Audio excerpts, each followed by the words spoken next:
देखिए next part है आपका पेनिनसुलर प्लेट्यू। पेनिनसुलर प्लेट्यू जो है, पेनिनसुलर क्यों कहा गया है? जैसे हमने आपको पहले भी बताया था आपको कि जो पेनिनसुला होता है ऐसा कोई लैंड सरफेस जो तीन तरफ से वाटर से घिरा होता है। तीन तरफ से अगर वाटर से घिरा है और एक तरफ अगर इसके लैंड है तो इसे हम कहेंगे पेनिनसुला, प्रायद्वीप हिंदी में कहते हैं। तो इसीलिए इस नीचे के पार्ट को, मध्य भारत से ये जो पार्ट होता है इसको कहते हैं पेनिनसुलर इंडिया। और पेनिनसुलर इंडिया इसका मतलब प्रायद्वीपी भारत। और ये प्रायद्वीपी भारत जो है ये मुख्य रूप से आपके मध्य भारत से अगर हम देखें यहां तक, ये पूरा पठारी अवस्था में है, प्लेट्यू स्टेज में है। तो जैसे हमने आपको बताया था ये पूरा पर्वत है, उसके बाद यहाँ पे गहरे जो है आपके एक तरह से नदियों के द्वारा बनी हुई पूरे मैदान है, और मैदान के बाद जो है ऊपर का क्षेत्र आ जाता है, फिर से ये ऊपर उड़ जाता है। ये पूरा पठार है, प्लेट्यू रीजन है।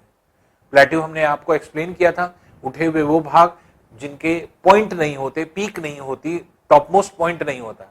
टॉप मोस्ट पॉइंट अगर हो गया तब वो माउंटेन्स या हिल्स होते हैं या हिल पीक्स होती हैं। लेकिन अगर ऊपर का सरफेस अगर parallel to the surface of the earth है तो हम उसे क्या कहते हैं, चाहे जितना भी ऊंचा हो जाए, अगर parallel to the surface of the earth है तो ऐसी कंडीशन में उसको प्लेट्यू कहते हैं। तो ये भी पूरा प्लेट्यू है, पठार है जो ऊपर की तरफ उठा हुआ है। और इस पूरे प्रायद्वीपीय पठार में, पेनिनसुलर प्लेट्यू में अगर आप देखें तो ढेर सारी पहाड़ियां हैं, ढेर सारे हिल्स हैं जो कि आपके पाए जाते हैं। अब इसमें अगर हम लोग देखें तो जो है आपके, अगर हम सदर्न पोर्शन से ऊपर की तरफ चलें तो हम लोग यहां पे ही देख सकते हैं, यहां पे इंडिया के वेस्टर्न पोर्शन में यहां पर जो है आपके पहाड़ियां हैं। ये क्या है? ये वेस्टर्न घाट्स के नाम से जानी जाती है। वेस्टर्न घाट्स जो है आपकी पहाड़ियां होती हैं जो कि पाई जाती हैं, ये हिल्स हैं जिनको हम लोग कहते हैं। और ये हिल्स जो आपके होती हैं, इनको अगर हम देखें तो इनकी जो स्टैंडिंग है कुछ इस तरह की है। एक तरफ ये बहुत स्टीप स्लोप है, एक तरफ जेंटल स्लोप है। तो ऐसे हिल्स जिनके तरफ एक स्टीप स्लोप और एक जो है आपके जेंटल स्लोप होता है, इसे हम लोग क्या कहते हैं? इसे कहा जाता है घाट्स।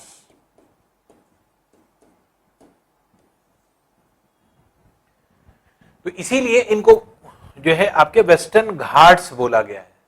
तो वेस्टर्न घाट्स, वेस्टर्न हिल्स नहीं बोला गया है, इनको वेस्टर्न घाट्स बोला गया। तो घाट्स क्या होते हैं? घाट्स जो होते हैं ऐसे पहाड़ियां होती हैं जिनकी एक जो है आपके जो स्लोप होता है वो जेंटल होता है, दूसरा जो है आपके स्टीप स्लोप होता है, तो इन्हें घाट बोला। तो इनको वेस्टर्न घाट्स और ईस्टर्न घाट्स के नाम से इसीलिए जाना जाता है।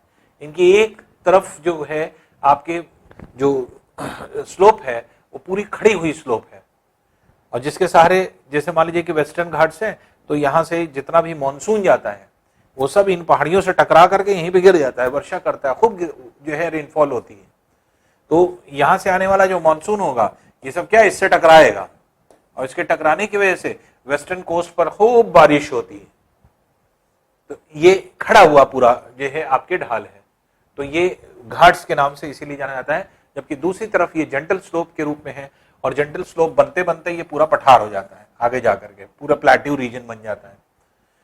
तो ये जो है इसीलिए वेस्टर्न घाट्स के नाम से जाना है। अब वेस्टर्न घाट्स में भी अगर हम लोग देखेंगे तो इसका जो है आपके एक तरह से यहाँ पे ताप्ती जो रिवर है जो गुजरात में होकर जाती है, तो ताप्ती रिवर के साउथ से ये शुरू होता है और जो है साउथ इंडिया तक जो है आपके ये पार्ट होता है। अब इसमें भी अगर आप देखेंगे तो इसके भी जो आपके एक तरह से पहाड़ियां हैं वो डिफरेंट जो है आपके एक तरह से पहाड़ियां पाई जाती हैं, जिसमें से अगर आप देखेंगे तो केरला में यहां पर जो पाई जाने वाली जितनी भी पहाड़ियां हैं इनको क्या कहा जाता है? कार्डोमोम हिल्स। कार्डोमोम हिल्स क्यों कहते हैं? कार्डोमोम कहा जाता है इलायची को। यहां पे इलायची का जो है प्रोडक्शन सबसे ज्यादा होता है, और इलायची बहुत ज्यादा जो है आपके प्रोडक्शन होता है इस जगह पे। जैसे केरला को आप जानते हैं कि जो है स्टेट ऑफ स्पाइसेस कहा जाता है, मसालों का जो है, मसालों की रानी है, ये मसालों का स्टेट है। तो मसालों का स्टेट इसको इसलिए कहते हैं। और ये मसालों में जो आपके कार्डोमोम होता है, इलायची, ये बहुत ज्यादा मात्रा में यहाँ पर इन पहाड़ियों पर होती है, इसीलिए इनको इलायची पहाड़ियां कहते हैं। तो इनको हिंदी में इलायची पहाड़ियां और इंग्लिश में कार्डामोम हिल्स के नाम से जाना जाता है। तो इसलिए अगर ये पूछा जाए कि कार्डामोम हिल्स या फिर इलायची पहाड़ियां कहां पाई जाती हैं, तो वो केरला में इलायची पहाड़ियां यहां पर पाई जाती हैं। अब देखिए यहां पे कार्डामोम हिल्स हैं, कार्डामोम हिल्स केरला में पाई जाती हैं और यही कार्डामोम पहाड़ियों के ऊपर यहां पे होती हैं अन्नामलाई पहाड़ियां। ये अन्नामलाई पहाड़ियां हैं, अन्नामलाई हिल्स हैं जो कि आपके केरला में पाई जाती हैं। तो नीचे भाग में कार्डामोम हिल्स हैं, ऊपर है अन्नामलाई हिल्स। और यहीं पे इस डायग्राम में आपको नहीं दिया गया है, यहीं पर आकर के मिलती है इधर से तमिलनाडु की तरफ से, ये होती पल्नी हिल्स, पल्नी पहाड़ियां, पल्नी हिल्स मिलती हैं। और इसी के पास यहाँ पर जो है आपके दोनों के मिल, जहाँ पे पल्नी पहाड़ियां और कार्डामोम पहाड़ियां मिलती हैं, इसी के पास यहाँ पर सबसे ऊंची चोटी पाई जाती है, साउथ इंडिया की सबसे ऊंची चोटी, जिसका नाम है अनायमुड़ी। तो अनायमुड़ी यहीं पर स्थित है, तो अनायमुड़ी के नाम से जानी जाती है चोटी, जो कि यहाँ पे स्थित होती है।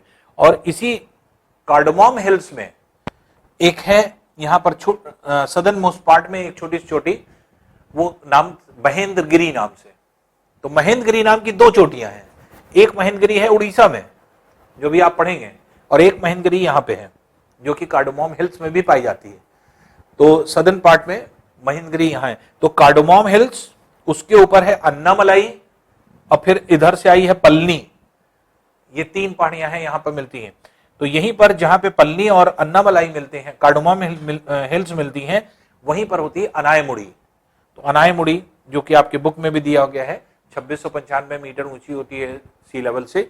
ये सदर्न इंडिया की, दक्षिण भारत की सबसे ऊंची चोटी है। तो सबसे ऊंची चोटी, हाईएस्ट पीक अगर पूछा जाए, highest peak of southern India या पेनिनसुलर इंडिया, तो उसका आंसर क्या हो जाएगा? अनायमुड़ी। तो अनायमुड़ी जो है ये आपके इसकी जो है आपके एक तरह से सबसे ऊंची पीक, हाईएस्ट पीक हो जाती है। यहीं पे ऊपर जो है आपकी एक और पहाड़ियां होती हैं, ये पहाड़ियां कहलाती हैं नीलगिरी पहाड़ियां, नीलगिरी हिल्स। तो नीलगिरी हिल्स होती है जो कि यहां पर पाई जाती है। और ये नीलगिरी पहाड़ियां जो कि आपके तमिलनाडु और कर्नाटक के जो है आपके बाउंड्री पर एकदम है। तो इसी जगह पे अगर आप देखेंगे तो नीलगिरी हिल्स जो है, तो यहीं पर जो है आपके एक बहुत ही इंपॉर्टेंट पर्यटक केंद्र पाया जाता है, टूरिस्ट सेंटर। उस टूरिस्ट सेंटर का नाम क्या है? ऊटी। तो ऊटी जो है वो टूरिस्ट सेंटर है जो नीलगिरी हिल्स पर है। और नीलगिरी को नीलगिरी क्यों कहते हैं? नीलगिरी, नील मतलब होता है आपके नीली, ब्लू, और गिरी कहा जाता है पहाड़ियों को। इसका मतलब नीलगिरी का मतलब क्या है? ये ब्लू हिल्स कहलाती हैं। अब ब्लू हिल्स इनको क्यों कहा जाता है? सारे पहाड़ियां, आसपास की पहाड़ियां सब सफेद रहती हैं, सिर्फ ये बीच में नीली ऐसे दिखाई पड़ती है अलग से। तो कभी नीलगिरी पहाड़ियों को देखिए तो सारी पहाड़ियां जिसपे बर्फ जमी होती है, हर जगह पे आपके बर्फ जमी हुई पहाड़ियां हैं, सफेद सफेद दिखाई पड़ेंगे आपके, लेकिन ये अकेले नीली रंग की दिखाई पड़ती है। तो नीली रंग की क्यों दिखाई पड़ती है? क्या वजह है? वजह यह है कि जब पूरी हिम जमा होती है, खासतौर से विंटर्स में बहुत नीचे तक आ जाती है, पूरी जो आइस होती है वो पूरी नीचे तक आ जाती है। और नीचे जो है वो ब्लू एल्गी पाई जाती है, यहां पे ब्लू एल्गी, नीले शैवाल। तो ये नीले शैवाल होते हैं, इसमें से जब सूर्य की किरणें, सन रेज, जब इनसे होती हुई पेनिट्रेट करती हैं, जो है आपके ब्लू, जो है आपके एक तरह से शैवालों से, जो ब्लू एल्गी है उससे होती हुई जब आइस में पेनिट्रेट करती है, तो आपने जो है फिजिक्स में पढ़ा होगा रिफ्रैक्शन लाइट में। तो रिफ्रैक्शन की वजह से पूरा का पूरा नीला रंग बर्फ में चला जाता है और बर्फ नीले रंग की दिखाई पड़ने लगती है आसपास की। तो इसीलिए इनको नीली पहाड़ियां या इनको ब्लू हिल्स के नाम से जाना जाता है। तो नीलगिरी पहाड़ियां या ब्लू हिल्स हैं जो कि आपके इस क्षेत्र में, यहां पे इस रीजन में पाई जाती हैं। और ये जो वेस्टर्न घाट्स हैं, पूरे वेस्टर्न घाट्स, इनको सिहाद्री पहाड़ियां भी कहते हैं। ये सिहाद्री हिल्स भी हैं। इनका दूसरा नाम जो है वेस्टर्न घाट्स का सिहाद्री हिल्स है। तो यहाँ पे सिहाद्री हिल्स, अन्नामलाई, पल्नी और कार्डामोम हिल्स, ये सब किस में आ जाते हैं? ये सब वेस्टर्न घाट्स में आ जाते हैं। तो वेस्टर्न घाट्स की सबसे ऊंची चोटी कहा जाए, highest peak of western Ghats, या कहा जाए दक्षिण भारत की सबसे ऊंची चोटी, highest peak of southern India, दोनों का आंसर क्या हो जाएगा? अनायमुड़ी। तो अनायमुड़ी जो है वो एक तरह से सबसे ऊंची चोटी होती है जो कि यहाँ पर पाई जाती है। और जबकि वेस्टर्न घाट्स अगर आप देखेंगे तो ये वेस्टर्न जो ईस्टर्न घाट्स हैं, सॉरी, ये कंपैरेटिवली नीचे हैं। वेस्टर्न घाट्स ऊंचे हैं, 900 मीटर ऊंचे हैं अप्रोक्सीमेट, और ये 600 मीटर ऊंचे हैं। तो इधर भी ढाल मिलती है, जैसे नॉर्दर्न इंडिया में आपने पढ़ा था इधर पूरी ढाल होती है। ये 350 मीटर ऊंचा, ये 250 मीटर ऊंचा, ये 100 मीटर ऊंचा, ये 80 मीटर ऊंचा, तो इधर पूरी ढाल मिलती है। उसी तरह सदर्न इंडिया में भी ऐसे ही ढाल मिलती है, और जिसकी वजह से सारी नदियां इधर ही जाकर के गिरती हैं। तो ज्यादातर देखिए, चाहे उत्तर भारत हो, चाहे नॉर्दर्न इंडिया हो, चाहे दक्षिण भारत हो, सदर्न इंडिया हो, दोनों ही पोर्शन में जितनी भी रिवर्स हैं ये सब के सब ज्यादातर बे ऑफ बंगाल में गिरती हैं। तो बे ऑफ बंगाल में ज्यादातर गिरने की वजह क्या है? पूरी जो स्थल की ढाल है, जो पूरे जो है आपके लैंड सरफेस का जो स्लोप है, ये पूरा स्लोप इस डायरेक्शन में है। इसी तरह यहां पर भी स्लोप है, और इसीलिए वेस्टर्न घाट्स जगह जगह कटे फटे हैं। कटे फटे क्यों है? कि नदी जब जाती है तो उसको तोड़ करके जाती है, फिर नदी जा रही तोड़ के चली गई, फिर नदी जा रही तोड़ के चली गई, फिर नदी जा रही तोड़ के चली गई। तो नदी अपना रास्ता बनाती है, रिवर्स अपना रास्ता बनाती है, जिसकी वजह से ईस्टर्न घाट्स जो हैं ये आपके टूटे फूटे हैं, जबकि वेस्टर्न घाट्स जो हैं आपके एक तरह से साबुत हैं, जो कि पाए जाते हैं। अब देखिए, इसमें ये जो पूरा रीजन है जिसको हम पेनिनसुलर इंडिया कहते हैं, पेनिनसुलर इंडिया या पेनिनसुलर प्लेट्यू, इस पेनिनसुलर प्लेट्यू को डेक्कन प्लेट्यू भी कहा जाता है। दक्कन का पठार, इसको डेक्कन प्लेट्यू भी कहते हैं, क्योंकि ये जो पूरा पोर्शन है ये पहले डेक्कन था, डेक्कन के नाम से जाना है। तो ये दक्कन, जिसको जो है आपके हिंदी में बोला जाता था दक्कन का पठार, तो इसी को डेक्कन प्लेट्यू के नाम से जाना था। ये पूरा डेक्कन प्लेट्यू है जो कि इस जगह पे पाया जाता है। अच्छा, वेस्टर्न घाट्स में बहुत सारी चीजें यहां नहीं दी गई हैं। महाराष्ट्र में ही यहां पर है आपके हिल्स, यहां पे एक है हरिश्चंद्र हिल्स, हरिश्चंद्र यहां पे हिल्स होती हैं।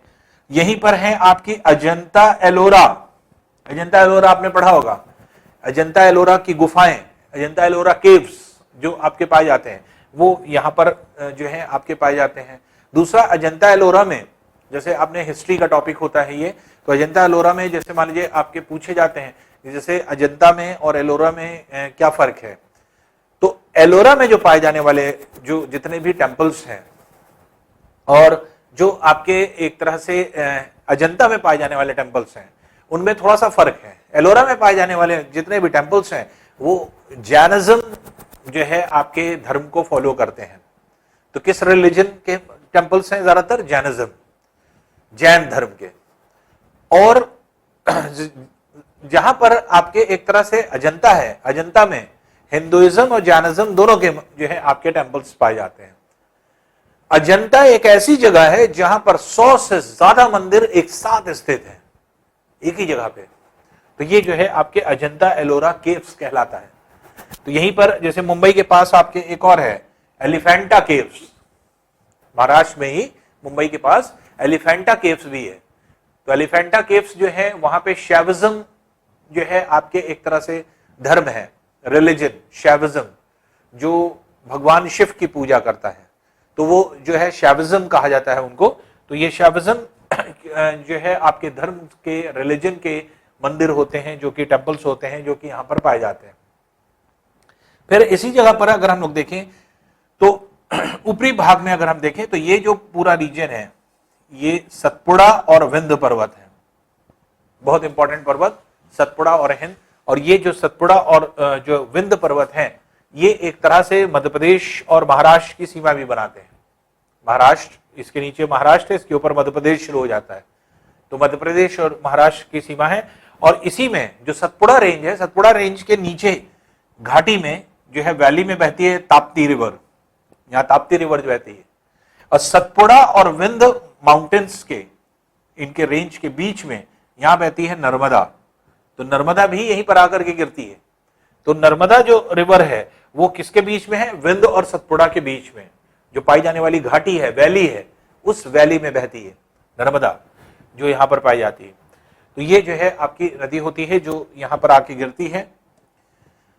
ये गुजरात का पार्ट हो जाता है। गुजरात का यहां पे गिर और गिरनार, ये दो पहाड़ियां हैं। ये पूरे जो महाराष्ट्र है, महाराष्ट्र में ये पूरा पठार होता है, इस पठार का नाम होता है काठियावाड़ पठार। आप लोग को बहुत डीपली तो नहीं पता है, लेकिन ये आगे चल करके आप पढ़े काठियावाड़ पठार, काठियावाड़ प्लेट्यू जो कि गुजरात में है, वहीं पे पाई जाती है गिर और गिरनार। ये दो हिल्स हैं जो कि गुजरात में पाई जाती हैं, गिर और गिरनार की जो है पहाड़ियां। और यहां पे है अरावली। अरावली जो है, इसको अगर हम लोग देखें तो ये अरावली दक्षिण दिल्ली से है, शुरू होती है दिल्ली के साउथ से आपके शुरू होती है और ये पूरी नीचे तक आती है साउथ राजस्थान तक। ये लंबी जो है आपके हिल्स है। आपकी बुक में छोटा सा दिखाया गया है अरावली को, अरावली इतना छोटा नहीं है।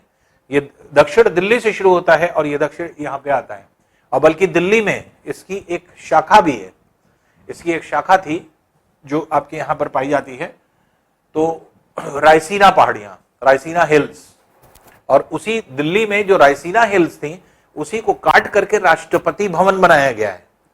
तो राष्ट्रपति भवन जो बना है वो रायसीना पहाड़ियों को काट करके बनाया गया है।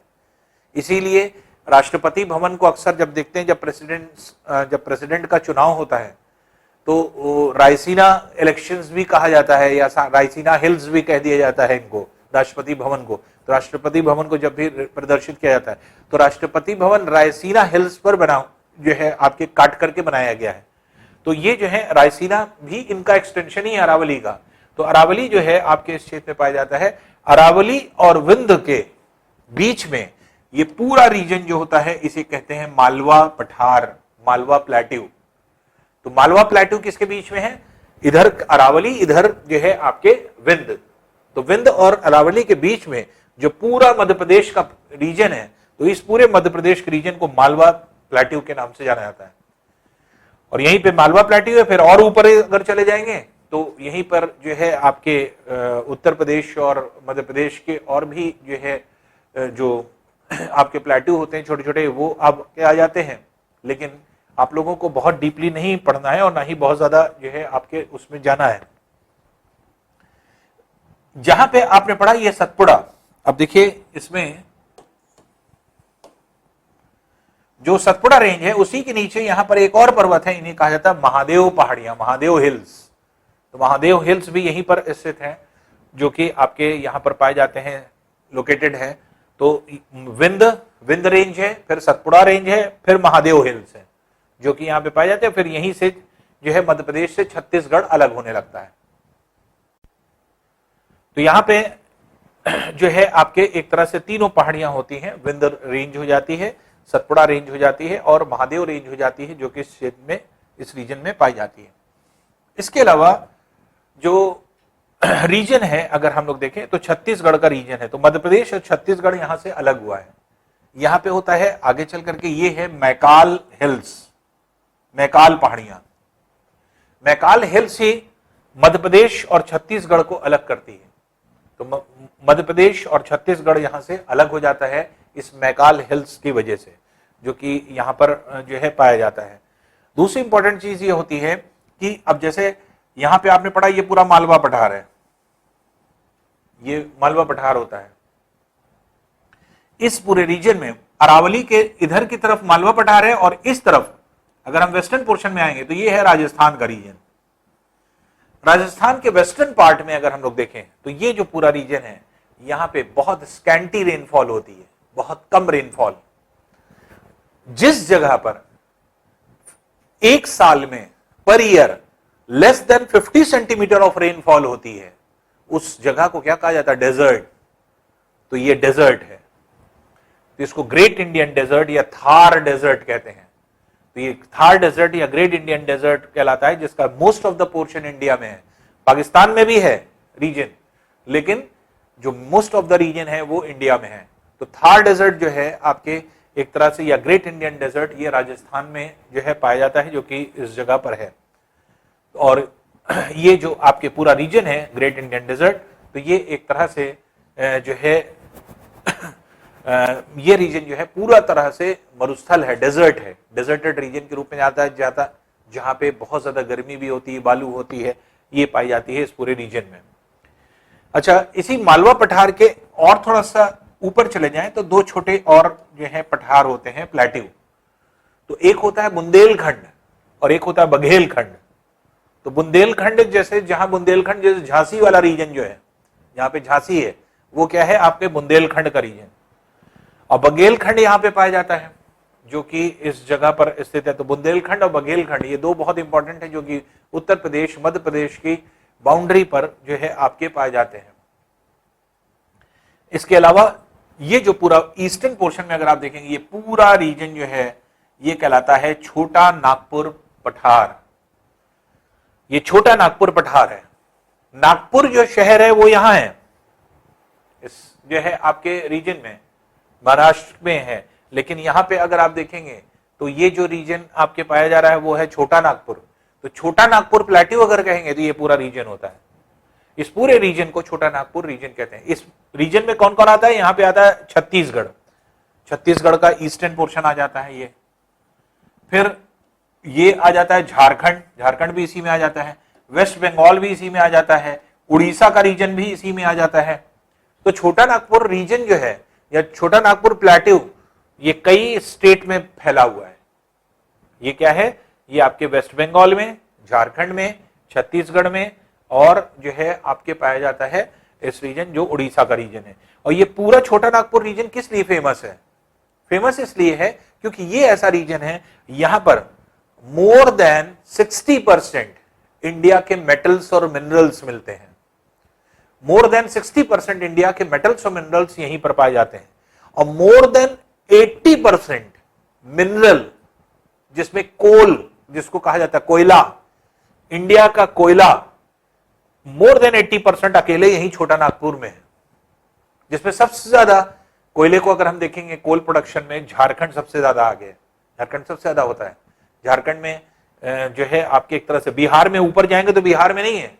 बिहार जो है आपके एक तरह से प्लेन रीजन है क्योंकि नदियां हैं, वहां पे एग्रीकल्चर होता है, वहां कोई उद्योग नहीं, इंडस्ट्रीज नहीं है।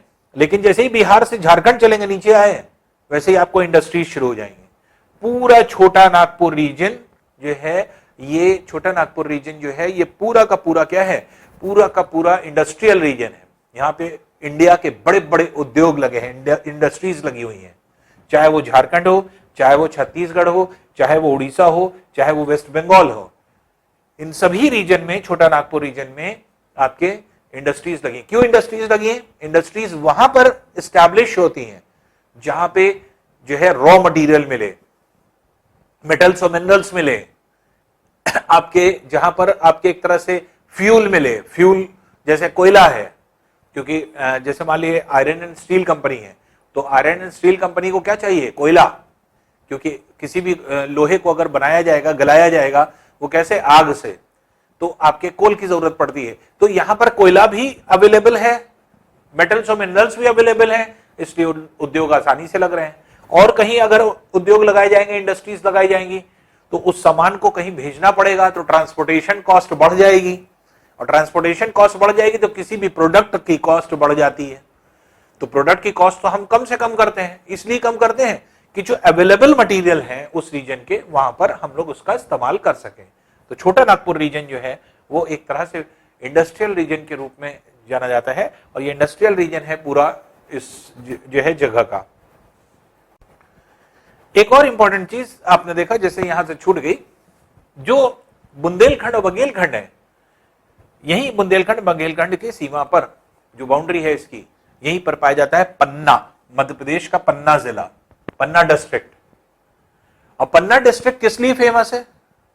पन्ना जो डिस्ट्रिक्ट है वहीं पर पन्ना जो है नाम की सबसे बड़ी हीरे की खान है, जो आपके एक तरह से डायमंड माइन है।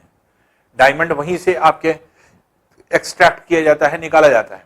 तो इसलिए डायमंड के सबसे बड़ा जो आपके एक तरह से आप ये कहें कि डायमंड जो अवेलेबल होता है, तो सबसे ज्यादा मात्रा में यही पन्ना खान से। तो पन्ना खान जो है, पन्ना माइंस जो है, ये इंडिया की सबसे बड़ी डायमंड माइन है।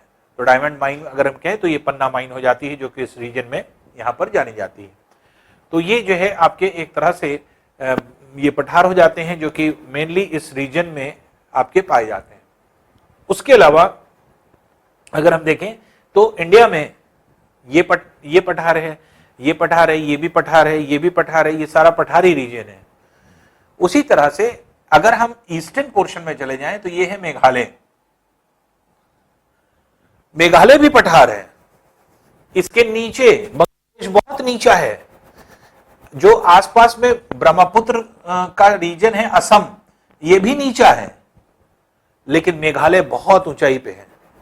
और मेघालय में 3 तरफ से पहाड़ियां हैं, गारो, खासी, जयंतिया। गारो, खासी, जयंतिया जो पहाड़ियां होती है वो यहां पे है। तो गारो, खासी, जयंतिया, तो गारो हिल्स जो है आपके यहां पर पाई जाती हैं। तो गारो हिल्स, खासी हिल्स और जयंतिया हिल्स, ये तीनों हिल्स आपके कहां पे पाई जाएंगी? मेघालय। मेघालय क्यों कहा जाता है? मेघ आलय। मेघ मतलब होता है क्लाउड्स, आलय मतलब होता है रहने का स्थान। मेघालय मतलब क्या है? जहां पे क्लाउड्स के रहने का स्थान है। क्लाउड्स के रहने के स्थान के मतलब क्या हुआ? जहां पे बारिश बहुत होती है। इंडिया के सबसे ज्यादा बारिश वाला रीजन यही है, और ये इसी रीजन में, मेघालय में ही गारो, खासी, जयंतिया से, यहां से जो मानसून जाता है बे ऑफ बंगाल से, तो ये क्या होता है? गारो, खासी, जयंतिया पहाड़ियों के बीच में फंस जाता है। जितना भी मानसून जाता है वो इन्हीं से टकरा टकरा करके खूब वर्षा करता है, खूब बारिश करता है, खूब रेनफॉल करता है। पूरा रीजन जो है आपके एक तरह से वेटेस्ट रीजन हो जाता है पूरे इंडिया का। ये इंडिया का भी और वर्ल्ड का भी वेटेस्ट रीजन है। तो विश्व की सबसे ज्यादा, इंडिया की भी सबसे ज्यादा जो वर्षा होती है, रेनफॉल होती है, वो यहीं पर होती है, मेघालय में। और यहीं पर स्थित जो है एक स्थान है, एक ऐसा प्लेस है जिसको जाना जाता है मऊसिन नामक स्थान होता है। मऊसिन के नाम से एक स्थान है। मऊसिन जो है ये क्या है? ये एक ऐसा रीजन है जहां पे सबसे ज्यादा वर्षा होती है, सबसे ज्यादा रेनफॉल होती है। तो जैसे बुक में मासिन राम, मानेस राम में कुछ लिखा रहता है, वो है मऊसिन राम। तो मऊसिन राम जो है आपके प्लेस है जो कि वेटेस्ट प्लेस होती है इंडिया की भी और वर्ल्ड की भी।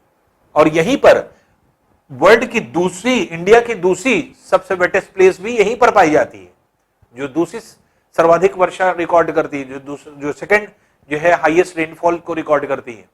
तो हाईएस्ट रेनफॉल जो रिकॉर्ड करता है वो कौन है? मऊसिन राम। मऊसिन राम। तो मऊसिन राम जो है आपके स्थान का नाम है, प्लेस का नाम है। और दूसरा प्लेस जो सेकंड प्लेस पर आता है वो है चेरापूंजी। तो चेरापूंजी भी यही है। तो चेरापूंजी सेकंड जो है आपके ज्यादा वर्षा वाला प्लेस है, सेकंड जो है आपके हैवीएस्ट रेनफॉल का प्लेस है। तो पहले चेरापूंजी में सबसे ज्यादा बारिश होती थी। पहले इंडिया और वर्ल्ड का सबसे ज्यादा बारिश वाला क्षेत्र क्या था, रीजन क्या था? चेरापूंजी था। इसलिए पहले चेरापूंजी थी। इसलिए पुरानी एडिशन की किताबें अगर आप देखेंगे, आज भी लिखा होगा उसमें Cherrapunji is the wettest region, लेकिन अब नहीं है। काफी सालों से जो है आपके यहां पर जो है आपकी वर्षा की मात्रा कम हो गई, रेनफॉल कम हो गया। क्यों हो गया? डिफॉरेस्टेशन की वजह से। यहां पे फॉरेस्ट कट रहे हैं। फॉरेस्ट के कटने से क्या होता है? फॉरेस्ट से ही कार्बन डाइऑक्साइड लिबरेट होती है। रात के समय कार्बन डाइऑक्साइड निकलती है, दिन के समय जो है ऑक्सीजन निकलती है। तो कार्बन डाइऑक्साइड की जो आपके एक तरह से एग्जिस्टेंस होगा वो पेड़ पौधों के पास होता है। डिफॉरेस्टेशन होने की वजह से सब पेड़ काट दिए गए, वहां पर रिहायशी लोग रहने लगे। जब पेड़ काट दिए गए तो वहां पे मानसून का अट्रैक्शन भी कम हो गया।